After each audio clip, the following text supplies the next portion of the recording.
In this video, we'll discuss graphing constant rate of change. Here are the main points that will be addressed in the video. Please read this and think about them carefully as you watch. Please write these down if necessary. The video focuses on the concept of graphing constant rate of change between two variables. When two quantities vary at a constant rate with respect to each other, the graph of their relationship forms a straight line.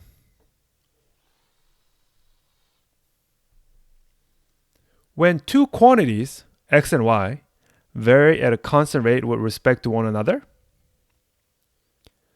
the change in y is always constant multiple of the change in x. First, I'll show you how to make a graph for a cow that is shot out of a cannon. On the right is a cow that will be shot from a cannon. On the left is a set of axes to graph the height of the cow from the ground as a function of the total distance it travels. As you watch the cow, think about the relationship between the height and the total distance.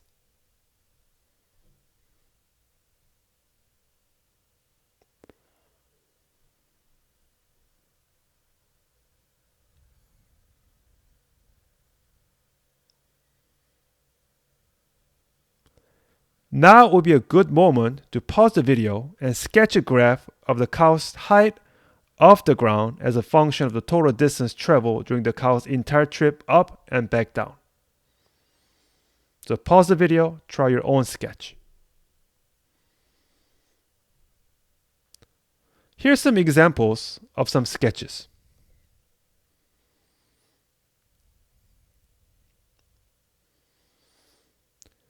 Which most closely resembles a graph of the cow's height off the ground as a function of total distance traveled. I'll play the animation one more time.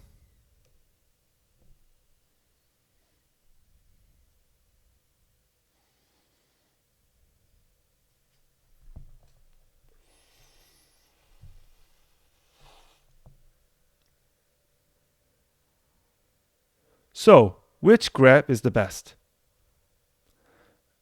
Technically, the answer is that none are entirely correct. Let's think about why this is. First, let's only think about the cow's trip up. I'll represent the cow's height from the ground as a total length of a vertical line segment to the left of the cow.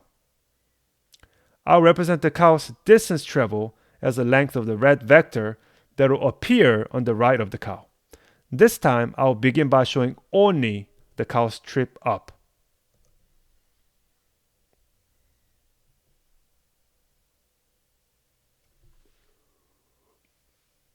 Here, the length of the green line represents the cow's initial height, and the length of the blue arrow represents its change in height. Let's focus more closely on these amounts.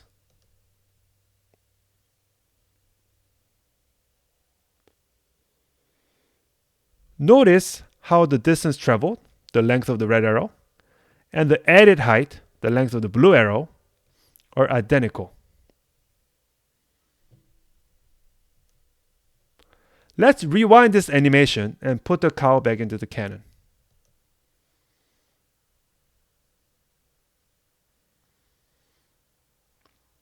Now I'll show this again. As the animation plays, think about how the distance traveled, the length of the red arrow, and the added volume, the length of the blue arrow, are changing with respect to each other.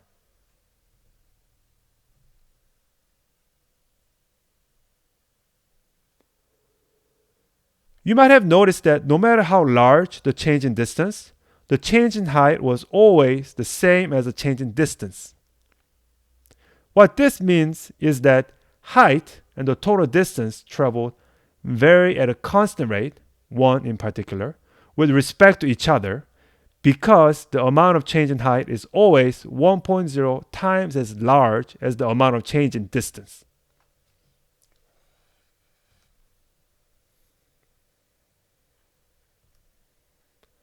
For the purpose of graphing, let's rewind this one more time. This time, stopping the rewind a bit soon.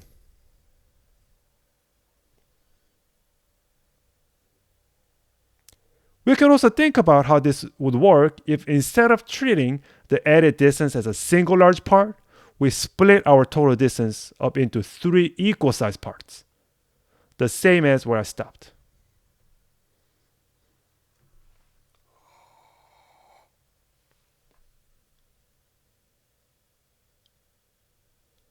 This distance between the black bars indicate the same amount of change in distance and how this amount of change in distance is copied onto the corresponding amount of change in height. Let's play the animation again. To make things a little easier for graphing, let's rotate height line segment.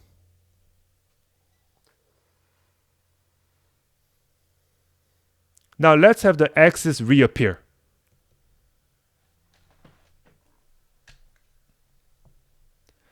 Think about what the image on the bottom tells us about the graph.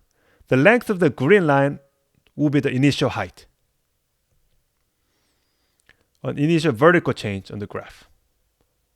The length of the red arrow would indicate horizontal changes on the graph, and the length of the blue arrows would indicate corresponding vertical changes on the graph.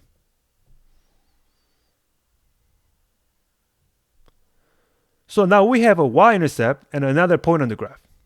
Here are 2 more points.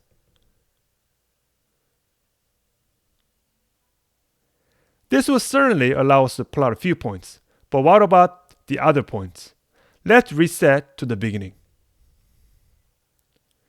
Keep in mind that the height and the total distance traveled vary at a constant rate of 1.0 with respect to each other. What does the graph of the cow's trip up look like under this condition?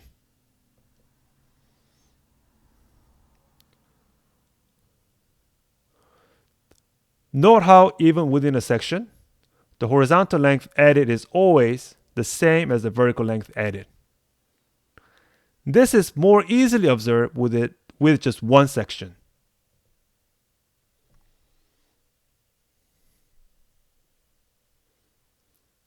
It does not matter how many sections we have, the horizontal length added is always the same as the vertical length added. Now, let's consider the cow stripped down. So the length of the blue dashed arrow represents the amount of height lost. As before, let's focus more closely on these amounts of change.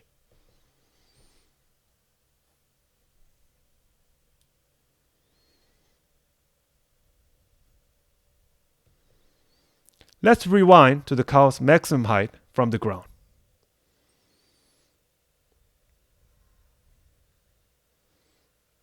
As the next animation plays, think about how the total distance traveled, the length of the red arrow, and the height lost, the length of the dashed blue arrow, are changing with respect to each other.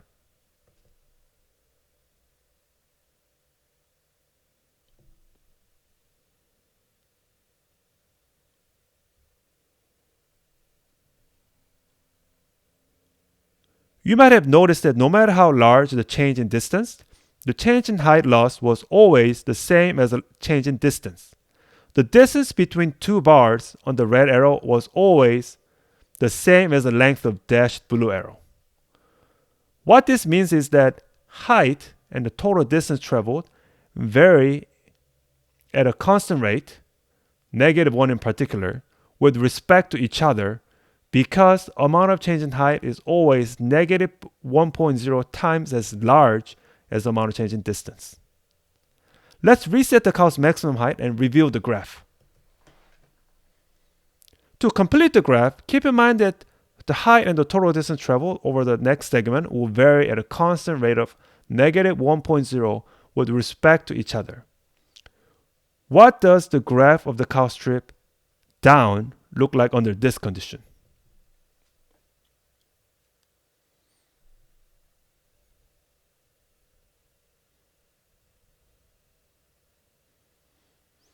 Note how the horizontal length added from the maximum height is always the same as the vertical length taken away. No matter how many sections we have, the horizontal length added is always the same as the vertical length taken away.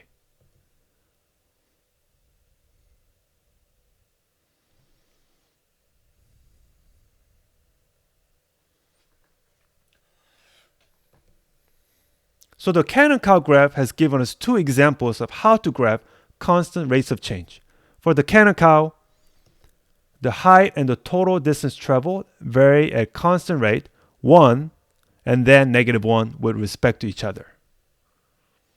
In particular, initially the change in height was always 1.0 times as much as the change in distance, followed by the change in height being always -1.0 times as much as the change in distance.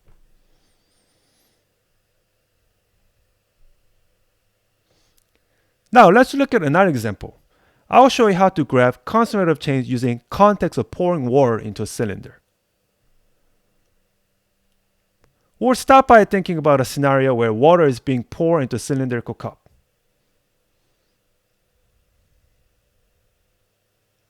Let's zoom in to see the detail.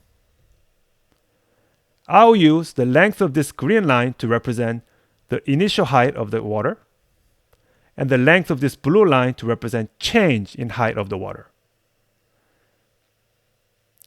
This red arrow represents the volume of water that gets added to the cup. We'll start by copying the length of the red arrow onto the blue segment. We'll do this a second time to see the relationship between volume and height.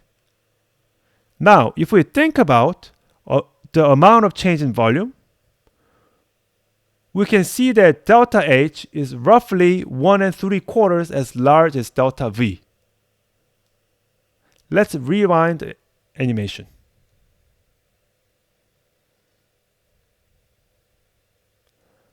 Let's play the animation again and note how the length of the blue segment, delta H, is always 1.75 times as large as the length of the red arrow, delta V.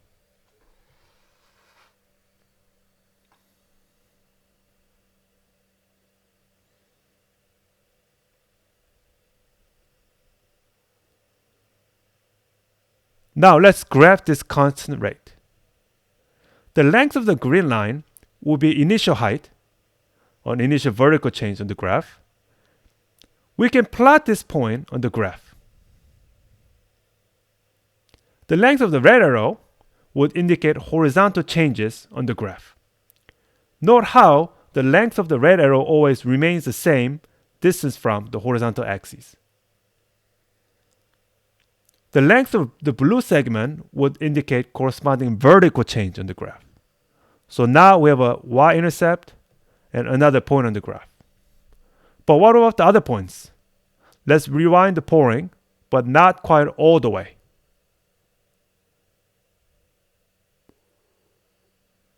Now we have another point on the graph. To help generate other points, let's copy the amount of change in volume.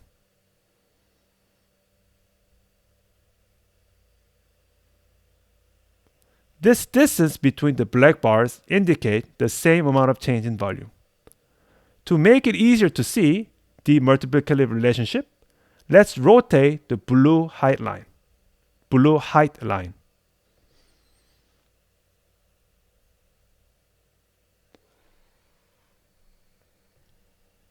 And now let's add the second amount of change in volume to the graph.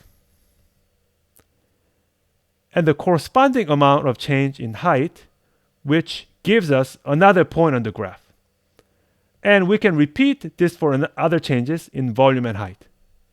And if we think about the multiplicative relationship, that the change in height is 1.75 times as large as the change in volume, then we can see how the graph, that the length of each blue line is 1.7 times as long as the length of each red arrow. Using this particular amount of change in volume gives us 4 points on the graph. But we could have divided the change in volume into 8 equal segments.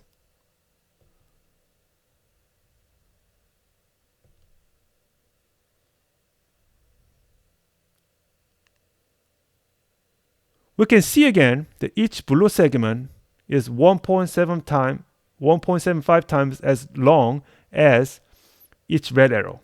And this gives us more points on the graph. And now if we think about using a single bar to represent the change in height and a single arrow to represent the volume of water added.